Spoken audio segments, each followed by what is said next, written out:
Hi, everybody. It's Michelle from Creative Healings here.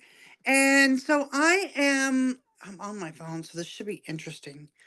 Um, I am going to be doing some journal prompts, and I actually already started for the Shiva and Shakti.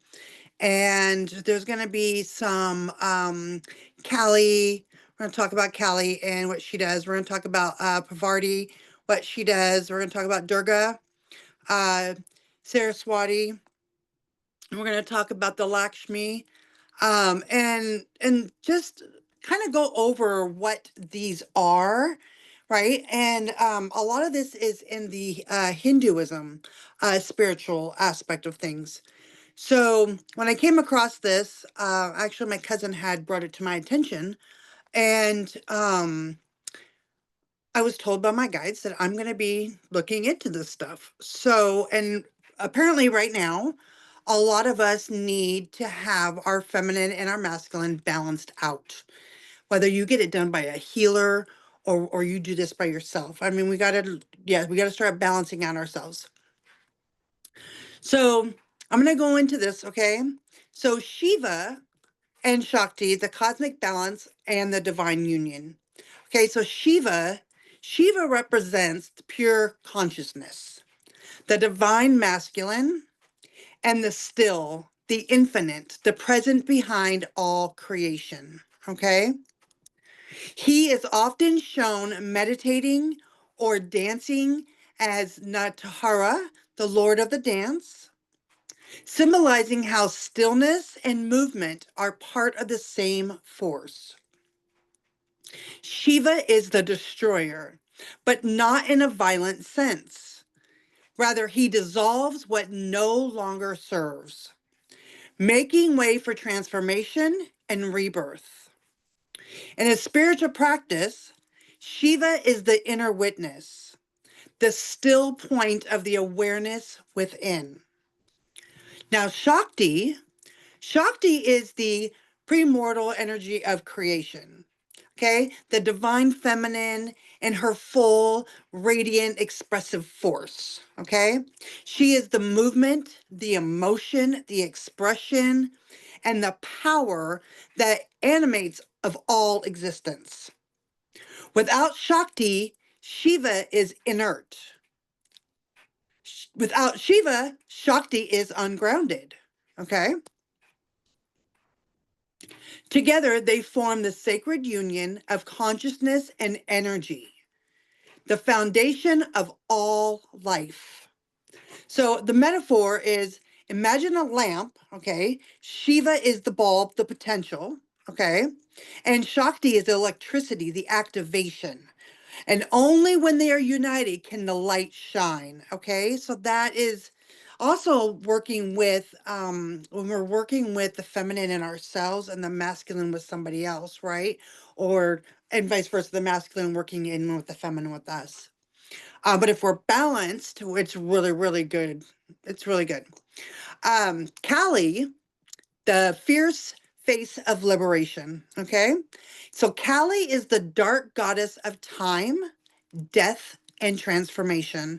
And when we say death, I hope you understand we're not talking about dying over, but we are talking about death of ego and death of many other things. So she destroys illusions, like when we turn around and we want to think somebody's this way, but they're really not, just certain things. So she is the destroyer of illusions, the ego. She is the destroyer of false attachments, anything that holds us back from liberation. Her wild, untamed appearance, tongue out, necklace full of skulls, and weapons in hand, symbolizes that true transformation is not always gentle, but it is sacred. She represents the raw, the primal feminine power that liberates the soul from bondage. Kali teaches us that death is not an end, but a gateway to rebirth.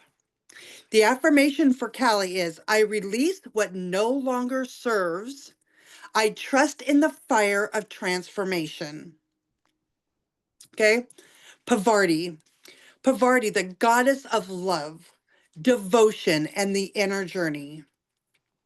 Parvati is the gentle and nurturing aspect of the divine feminine. She is the wife of Shiva, and she represents the devotion, motherhood, and the journey of self-discovery. Parvati was originally the mountain goddess who undertook deep spiritual practice to awaken her Shakti and reunite with Shiva. She symbolizes how feminine power is both soft and strong, and how love can be a sacred path to the awakening.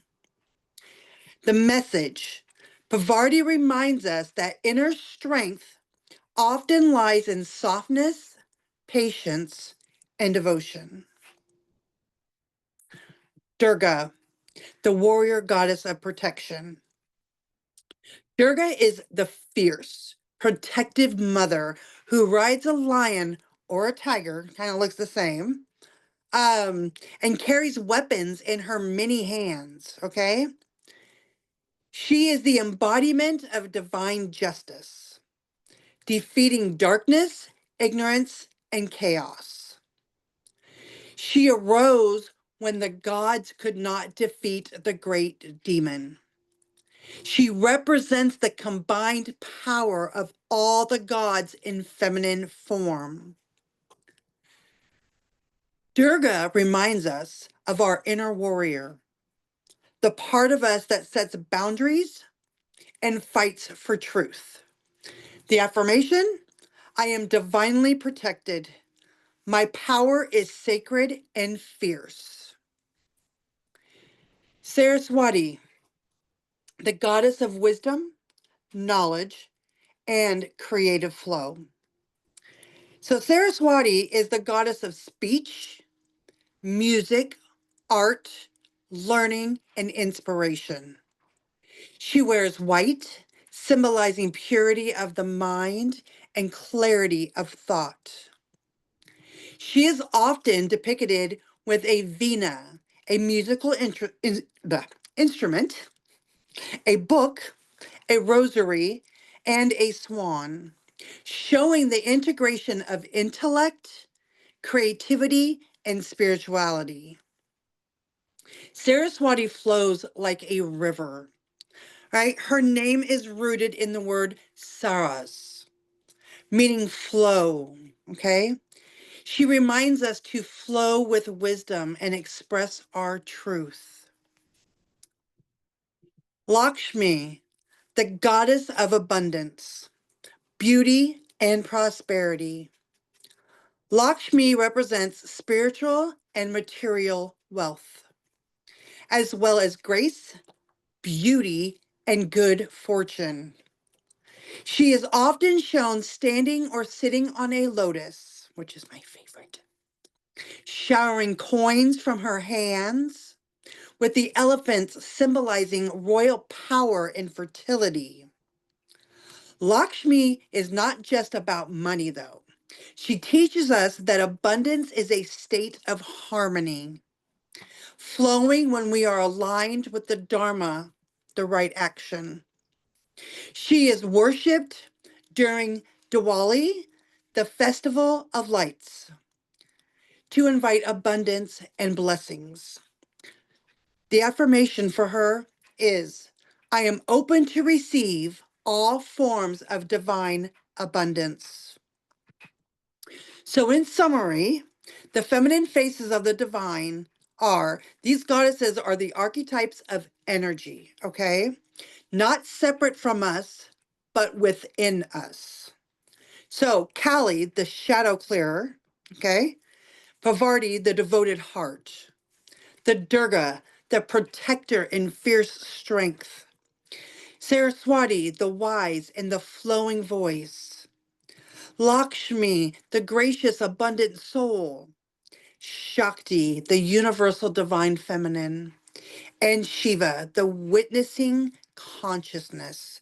Together, they represent the complete spectrum of feminine energy, from fierce destruction to graceful abundance, from silent awareness to roaring power. Anyways, so I'm going to leave this here. And then I'm going to come back and I'm actually going to do the journal prompts. And I have shorts out with the journal prompts, but I'm also going to give what I have to say in my stuff because I am being very open about who I am. And I'm also on a healing journey as long as everybody else is. I don't with my company, Creative Healings, you can go to creativehealings.com. I offer past life regressions, QHHT. I do healings altogether. I also offer coaching, just different things. So if you want to go there and check it out, you're more than welcome to. I also have a Reiki class that's getting ready to start on the August 8th, which is not, it's traditional with untraditional um Reiki. So it goes really in depth, and it's, like I said, it's a 6-week course. And it is face to face, and it's on, well, it's online, but it's face to face. It's not a recording. So anyways, I look forward to seeing you again.